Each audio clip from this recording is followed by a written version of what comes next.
Dalam hal ini Bapak pimpin langsung ya. Baik, marilah kita berdoa. Doa dimulai.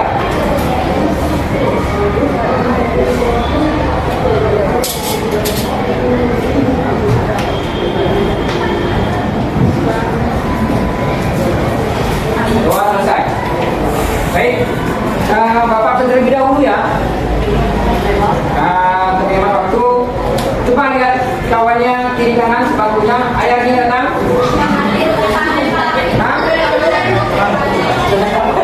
Satu, kawannya apa dia? Bapak. Yang lagi? Siapa lagi datang? Yang datang? Ya. Kawannya? Sakit. Nah itu aja. Berarti dua orang kawan kita yang datang yang sakit kita doang supaya kita sembuh ya. Baik, materi kita hari ini masih berkaitan dengan materi yang kemarin, algoritma ya. Nah, kalau algoritma materi kemarin itu menyelesaikan masalah ya secara terurut, sistematis dan logis.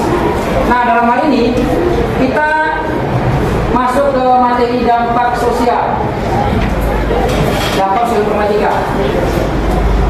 Sebelum saya menanya dulu, pernahkah kalian menghadapi masalah dalam sosial media, masalah data atau akun kalian dibobol? Pernah? Oke, masuk. Yo, akun sosial media apa yang pernah dibobol kalian punya?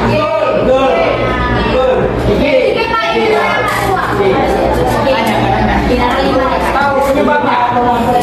Nah, dalam hal ini Bapak kita semua akan membahas mengenai keamanan data. Tadi kan?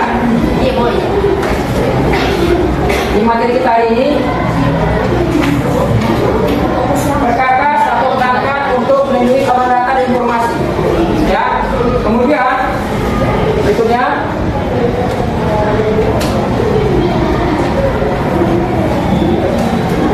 dalam kita pelajari materi kita tahu tujuannya apa Pak pelajari ini, ya kan? Itu tujuan pertama, kalian mampu memahami perihal keamanan data dan informasi. Bagaimana kita mengamankan data kita di sosial media, terutama di internet, sosial media lainnya, ya. Kemudian kalian mampu mengidentifikasi jenis ancaman terhadap keamanan data dan informasi kalian, ya. Baik.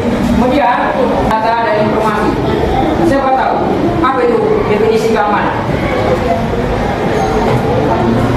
Yo, siapa tahu?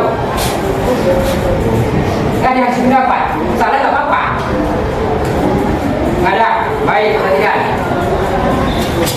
Keamanan, ya, secara fisik dapat dianalogikan, contohkan dengan perlindungan sebuah gedung,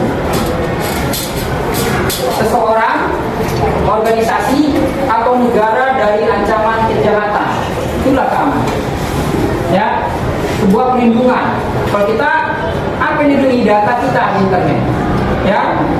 Baik, kemudian isi menyebar melalui surat. Apa surat? Surat elektronik email. Ya, atau pesan teks. Kemudian nih spyware atau mata spy, memantau atau merekam aktivitas pengguna internet. Kita apa yang kita kerjakan, kamu tahu, ya apa yang kita tahu di sini. Kemudian ransomware, memblokir data akses internet kemudian bisa terusak agar dapat dicek security.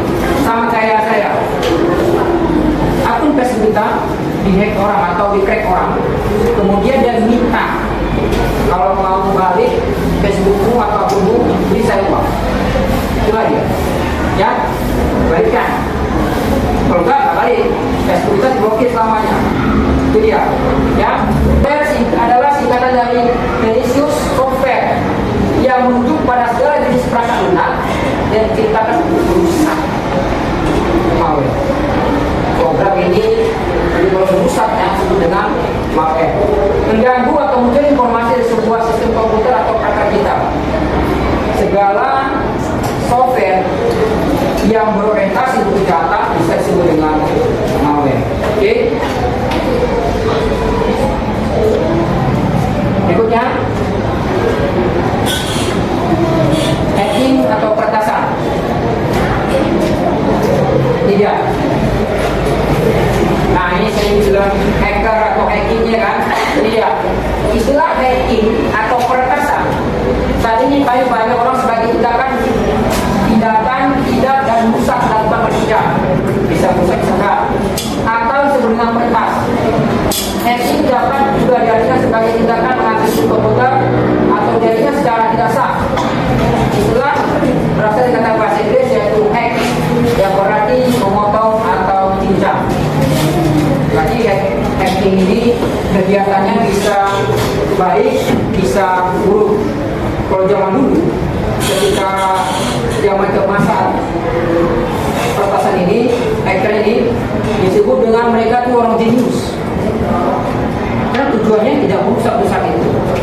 Tidak, mereka tidak. Dia hanya mencoba sistem keamanan data, mencoba membobol. Masuk ke sistem orang lain, masuk dia pintar, jenius. Tapi lama-lama sebutan hacker orientasi pada perusakan, pengambilan data, pencarian data, ya kan? Ya kan? Dia orientasinya negatif jadi kalau hacker ini. Baru itu sebenarnya orang pintar, cuma disalahgunakan. Iya, ya, pintar tapi menyalahgunakan.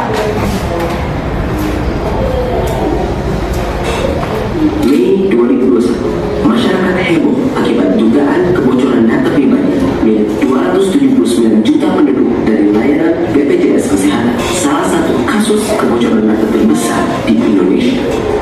Kebocoran data, peretasan, hingga pembobolan rekening pribadi tidak jarang terjadi di Indonesia, dan ini tentunya membuat kita untuk lebih waspada. Pada tahun 2020 saja tercatat ada 7 kasus kebocoran data pribadi dari data layanan belanja online seperti Tokopedia, Bineka.com, Shopware, data pemilih pada pemilu 2014, hingga data pelanggan layanan finansial, Kredit Plus, dan Cepat. Namun, sebenarnya apa sih yang dimasukkan data pribadi? Kenapa harus kita jaga? Dan apa resiko terbesar bila data pribadi kita bocor?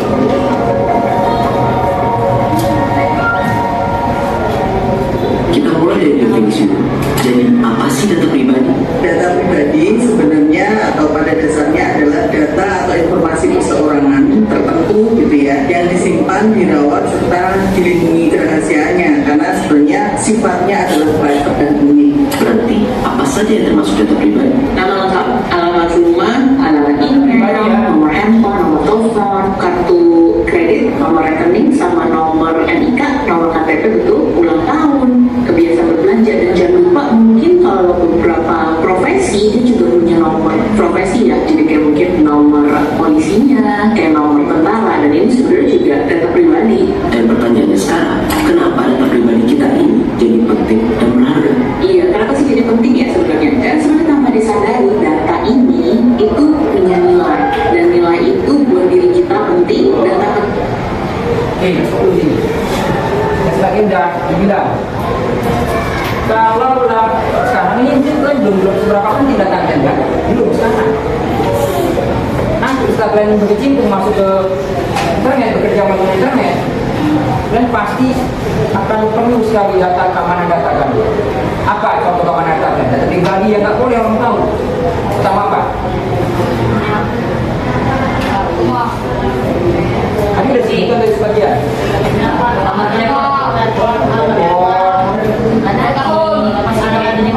Tanggal lahir, alamat rumah, email bisa, terus apa lagi? Nomor PIN, dan juga setingkat yang di sini nggak disebutkan. Tapi asal saya ada mau melapor ke bank, ada sedikit masalah, saya lapor bank, ditanya apa dengan sama? Apa namanya? Saya bukan. Padahal udah ada situ, tanya lagi saya, kepastian teller ini, memastikan saya nggak bohong. Padahal udah ada situ data saya di komputer itu, memastikan namanya baru siapa? Ini saya. Ini namanya bukan rahasia.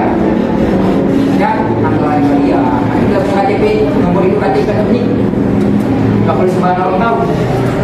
bisa, nanti kalau pinjami kena pinjol nih, hati-hati. Kalau nanti berkati nanti hati, ya, oke ya. Baik, lanjut. Kita sadari itu juga penting buat orang lain, buat perusahaan, buat organisasi, bahkan sebenarnya pemerintah. Wait, kenapa data pribadi kita ini penting buat orang lain juga? Kenapa data kita pribadi penting untuk orang lain? Kenapa? Pertama kita nggak penting lagi. Kenapa? Ayo. Hah? Bisa dibuat pinjol. Terus lain? Saya pernah nyicil kereta, sepeda motor.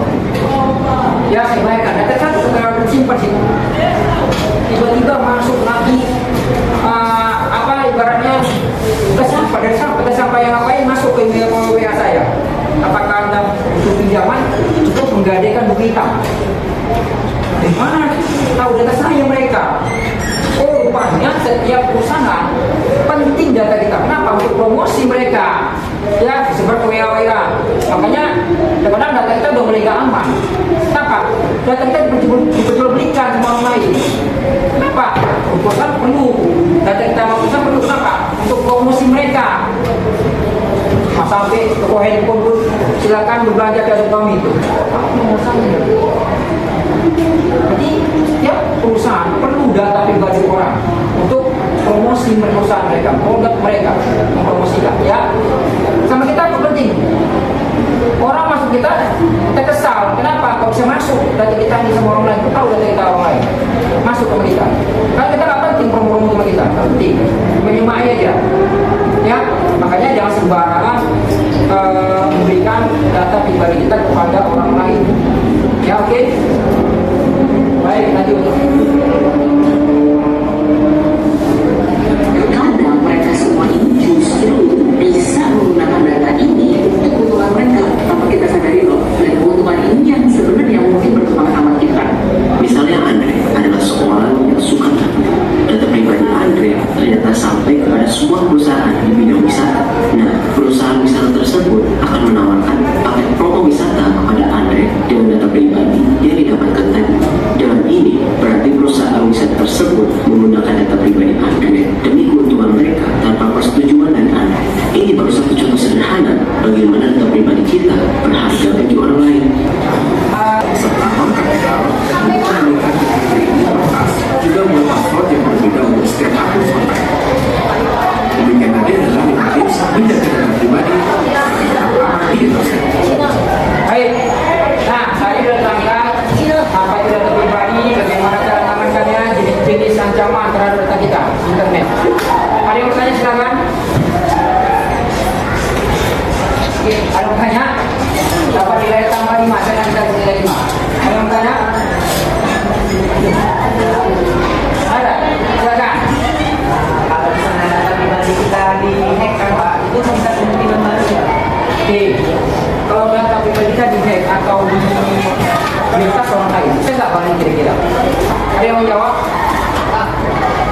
Ada? Silakan. Setaris, bagian bisa kan? Bisa kalau emang dia kan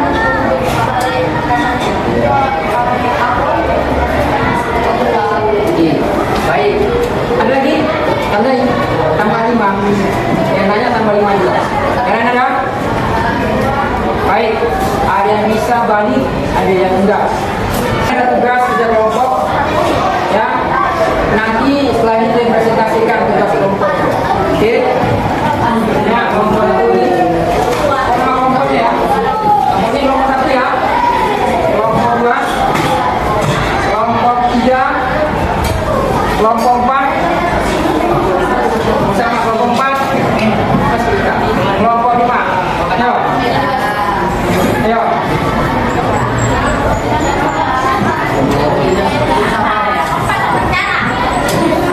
Sudah kan?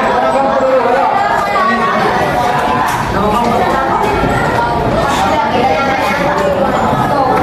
Oke, silakan diskusi kelompoknya. Silakan diskusi kelompoknya, ayo.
Topik masalah adalah satu, apa data dan informasi kita perlu dilindungi dan jelaskan apa dampaknya bagi kita jika nanti kita diretas oleh orang lain.